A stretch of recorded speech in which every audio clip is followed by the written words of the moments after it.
It's very important to understand the mechanics of meditation, because most people don't do it right. Okay? They think you have to concentrate, this, that. There's nothing to do with that. Okay? So you sit quietly. If you're sitting on the floor, sit, with either your legs crossed, but be comfortable. If you're sitting in a chair like I'm sitting, then sit with your feet grounded, and your hand should be in your lap. Okay? Back relatively erect. Don't slouch, you're going to sleep otherwise, which you might be needing anyway. But if proper meditation, don't slouch, sit with back relatively erect, be comfortable, be relaxed, close your eyes, and for a minute or so, don't do anything.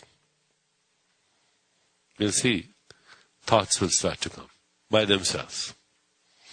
Now, as easily as those thoughts come, just think of the mantra.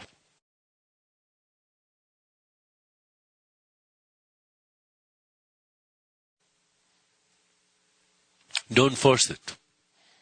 It's there. So there will be thoughts and there will be mantra at the same time. And as you start to think the mantra, and even you can have the attitude that you're not reciting the mantra, you're remembering the mantra, or you're listening to the mantra. Just an inner attitude. So you're not too focused on it. Because if you're too focused on anything, it's surface. It's mental. So now what happens? Thoughts are coming, mantras coming, thoughts are coming, mantras coming. Everything starts to get a little uncertain. You're getting there just by the fact that things are getting uncertain. Thoughts are random, mantra is random, there's a proliferation of uncertainty. Thoughts become vague, but also mantra becomes vague. And if we do it long enough, 20-30 minutes, then there are periods where mantra and thought cancel themselves each out. Okay? Which means there is no mantra and there is no thought.